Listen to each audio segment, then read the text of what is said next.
बिस्मिल्लाहिर्रहमानिर्रहीम अस्सलाम वालेकुम welcome to literature with WB. और आज का जो हमारा टॉपिक है वो है post colonial literary theories. Last वाली वीडियो में हम लोगों ने पोस्ट कॉलोनियल लिटरेचर का इंट्रोडक्शन पढ़ा था और उसमें हम लोगों ने इंपीरियलिज्म और कॉलोनियलिज्म जैसे टर्म्स के बारे में पढ़ा था। तो आज की वीडियो में हम लोग पोस्ट कॉलोनियल लिटरेरी थ्योरीज के बारे में पढ़ेंगे। तो विदाउट एनी फर्दर डिले आज के इस वीडियो को शुरू करते हैं।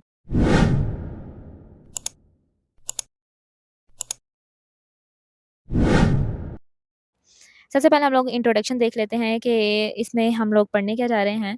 यूरोपियन कॉलोनियलिज्म का जो इम्पैक्ट रहा है पूरी दुनिया पे वो बहुत ज़्यादा सिग्निफिकेंट और कॉम्प्लेक्स है।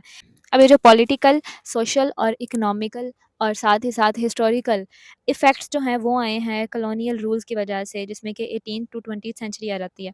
इन सारे इफ़ेक्ट्स को एक्सप्लोर करती हैं थ्योरीज़। अब इन थ्योरीज़ का मकसद क्या है कि आजकल की जो दुनिया है वो यूरोपियन कॉलोनियलिज्म और इंपीरियलिज्म की जो हिस्ट्री है उसके बारे में जान सके। यूरोपियन फिलोसफी, उनकी हिस्ट्री, उनका लिटरेचर किस तरह से कॉलोनियल वेंडर्स के साथ वो मिले और उसके बाद उसका रिजल्ट क्या निकला कि ऑपरेशन वर्ल्ड वाइड, यानी कि पूरी की पूरी दुनिया पे एक हिसाब से जुल्म किया उन्होंने। ठीक है, इनका इन थ्योरीज का ये मकसद है, ये बताना। अभी जो फॉर्मल कॉलोनियल एम्पायर्स है, यानी कि जो भी रूल था वो तो खत्म हो गया है, लेकिन अभी भी कॉलोनियल पावर्स जो हैं वो आज तक एग्जिस्ट करती हैं किसी ना किसी फॉर्म में। ठीक है, history of post colonial theory ये देख लेते हैं। अब हम लोग पोस्ट कॉलोनियल थ्योरी जो थ्योरी है वो इमर्ज हुई थी लेट 20th सेंचुरी में। किसके रिस्पॉन्स में? कॉलोनियलिज्म इम्पैक्ट के रिस्पॉन्स में। और कहाँ पे हुई थी? साउथ एशिया और अफ्रीका में। It becomes a discipline in the 1980s, specially जो फेमिनिस्ट थ्योरीज जो थी वो उस टाइम चली थी उनमें। और साथ ही साथ इसमें क्रिटिकल रेस थ्योरीज जो अमेरिका और ब्रिटिश यूनिवर्सिटीज़ में सर्कल कर रही थी, उनमें ही ये उस टाइम एक डिसिप्लिन भी बनी। इन थ्योरीज में जिन इश्यूज को हाईलाइट किया गया है उसमें पॉलिटिकल रिप्रेजेंटेशन, ग्लोबलाइजेशन और साथ में एथिक्स आ जाएगा, इनजस्टिस, इन्वायरमेंटलिज्म, ह्यूमन राइट्स। इन सब ये सारे ऐसे इश्यूज हैं जिन पे पोस्ट कॉलोनियल थ्योरीज में बात की गई है। इवन थो कॉलोनियल एम्पायर्स जो हैं वो एक पास्ट की चीज़ है, लेकिन इनके जो नरेटिव्स हैं वो आज भी लिटरेचर में एग्जिस्ट करते हैं, भले ही वो पुराना हो या वो नया हो। और ये जो पोस्ट कॉलोनियल थ्योरीज हैं वो उन्हीं को इमर्ज करने के लिए, इनके जो नरेटिव्स हैं उनको क्रिटिकली इवैल्यूएट करने के लिए ही ये थ्योरीज जो हैं वो लिखी गई। इन थ्योरीज में यूरोपियन कॉलोनाइजेशन के जो भी इम्पैक्ट पड़े हैं ग्लोबल साउथ, और जिसमें कि अफ्रीका आ जाता है, एशिया, लैटिन अमेरिका और लो इनकम के जितने भी कंट्रीज़ हैं, ये सारे के सारे उसमें रहते हैं। उन पे क्या क्या इम्पैक्ट पड़ा है इन थ्योरीज में, उनके बारे में जिक्र किया गया। इन थ्योरीज का जो फोकस है वो ये है कि ये बता सकें कि ये जो कॉलोनियल हिस्ट्री रही है इन सारे कंट्रीज़ की, वो किस तरह से इन्फ्लुएंस होती आ रही है आज भी। उनके जो प्रेजेंट पावर स्ट्रक्चर्स हैं उन पर आज भी वो इन्फ्लुएंस रखता है।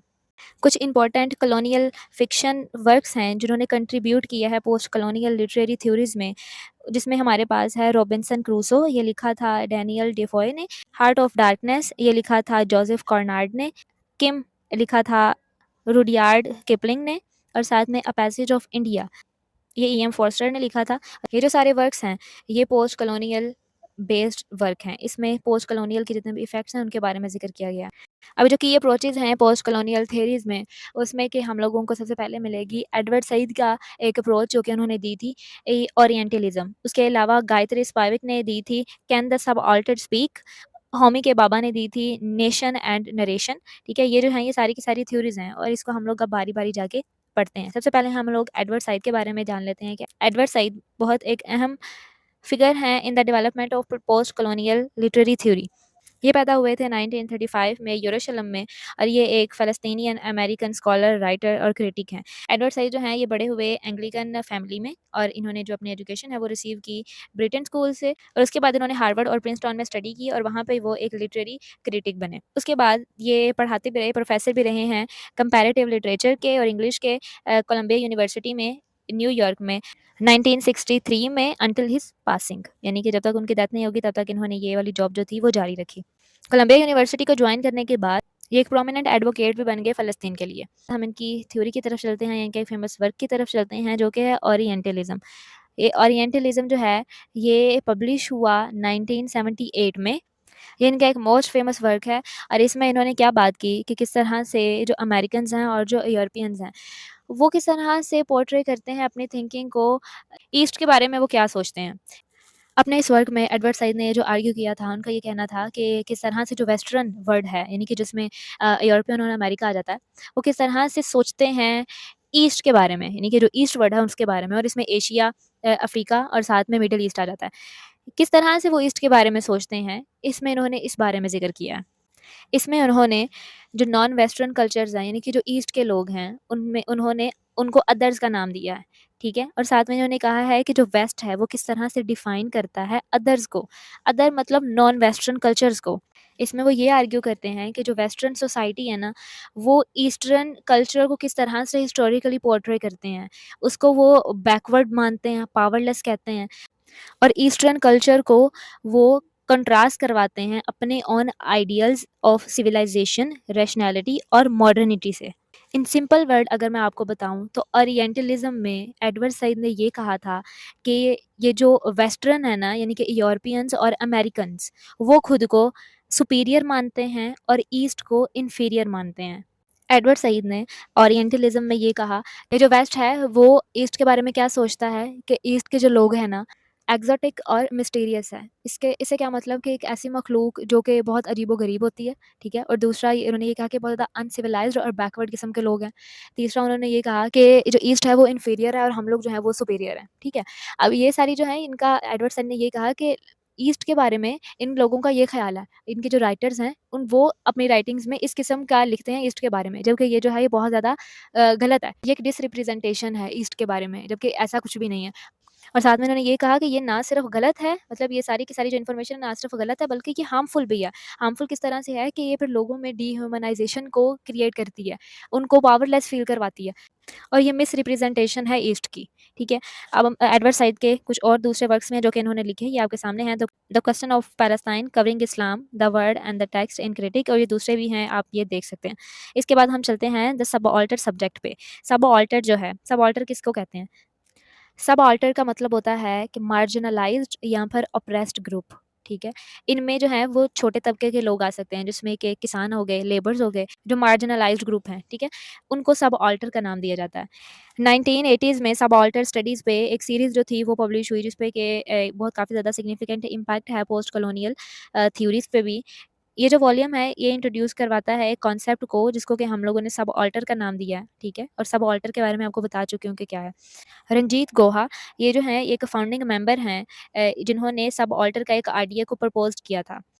उसके बाद हम लोग गायत्री स्पिवाक के बारे में जानते हैं कि इन्होंने एक वर्क लिखा था, कैन द सबऑल्टर स्पीक, 1988 में। इनका ये एक एसे है जिसमें कि ये बात करती हैं मार्जिनलाइज्ड ग्रुप्स के बारे में, जिनको कि हम लोगों ने सबऑल्टर का नाम दिया है।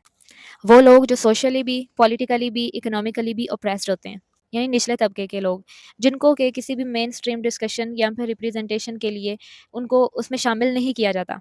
इन्होंने इस इशू को पोस्ट कॉलोनियल और फेमिनिस्ट इन दोनों लेंसेज से देखा, यानी कि इन दोनों के नज़रिए से उन्होंने इस पे बात की।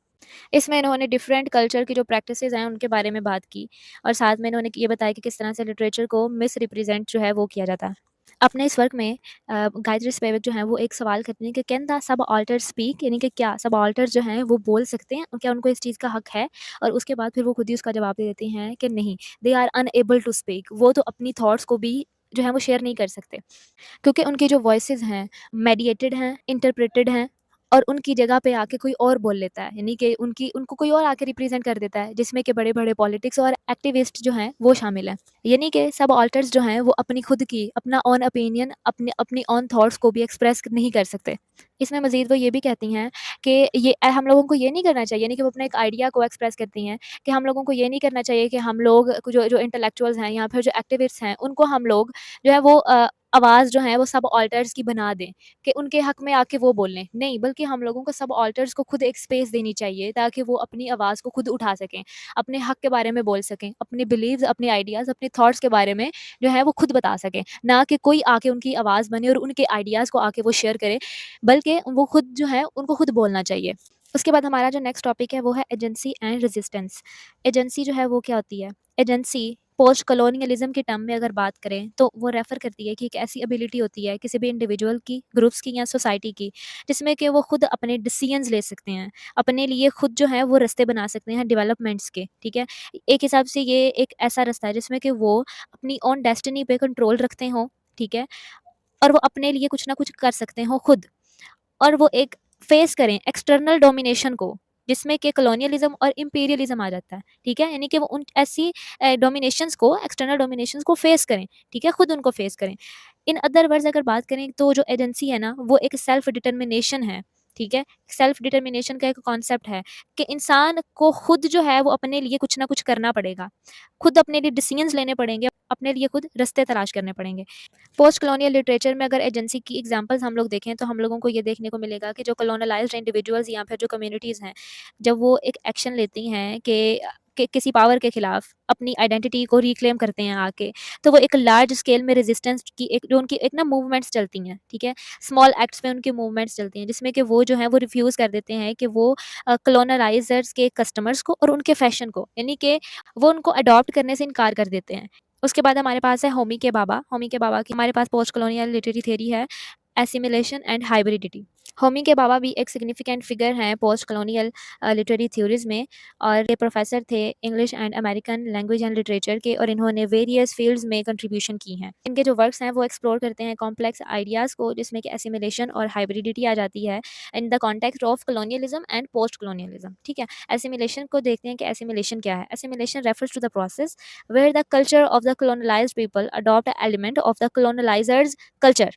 यानी कि इसमें ये कहा गया है कि एसिमिलेशन जो है एक ऐसे प्रोसेस को कहते हैं जिसमें कि जो कॉलोनलाइज्ड होते हैं ना लोग, वो कॉलोनलाइजर्स के, यानी कि अगर मैं एग्जांपल के थ्रू बताऊं, जो ब्रिटेन का जो भी कल्चर होगा, वो सब कॉन्टिनेंट के जो लोग होंगे, उनका कल्चर को अडॉप्ट करना शुरू कर देंगे। उनके कुछ एलिमेंट्स को, उनके कल्चर्स के एलिमेंट्स को अडॉप्ट करना शुरू कर देंगे, तो उसको एसिमिलेशन कहते हैं।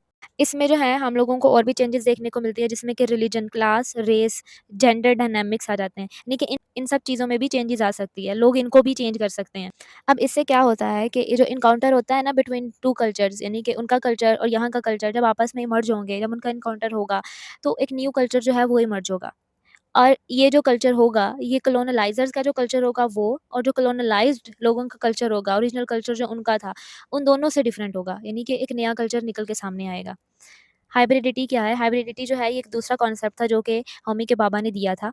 ये रेफ़र करता है ब्लेंडिंग को, कल्चर्स की ब्लेंडिंग को। जब कॉलोनलाइज़र और कॉलोनलाइज़्ड आपस में इंटरैक्ट करते हैं, तो उनका जो कल्चर है वो ब्लेंड होता है, ठीक है? ये फिज़िकली भी हो सकता है, through biochemical mixing, cultural, through the blurring of cultural boundaries, ये सारी चीज़ें इसमें इंक्लूडेड हैं। भाभा का ये बिलीव था कि ये जो हाइब्रिडिटी है ना, ये लीड कर सकती है the creation of new form of modernity. यानी कि अब ये जो दोनों कल्चर्स हैं, जब वो आपस में ब्लेंड होंगे, तो एक न्यू मॉडर्निटी जो है वो क्रिएट हो सकती है, जिसमें कि डाइवर्स पर्सपेक्टिव्स और वॉइसेस जो हैं वो भी इंक्लूडेड हैं। इसमें जो कल्चरल आइडेंटिटीज़ होती हैं ना, वो कंस्ट्रक्ट होती हैं थर्ड स्पेस में। थर्ड स्पेस का क्या मतलब है? जिसमें कि डिफरेंट एलिमेंट जो हैं वो आपस में इंटरैक्ट करते हैं, ट्रांसफ़र होते हैं एक दूसरे के अंदर, ठीक है? तो वो थर्ड स्पेस को उसका नाम दिया गया है। कुछ क्रिटिक्स ने होमी के बाबा के इस कॉन्सेप्ट, यानी कि जो हाइब्रिडिटी का इन्होंने कॉन्सेप्ट दिया है, इस पे उन्होंने आर्ग्यू किया है, और उन्होंने ये कहा है कि ये जो है पावर का इम्बैलेंस हो सकता है इसमें, इनइक्वालिटी आ सकती है बिटवीन कॉलोनलाइज़र और कॉलोनलाइज़्ड, यानी कि इन दोनों के दरमियान इनइक्वालिटी आ सकती है।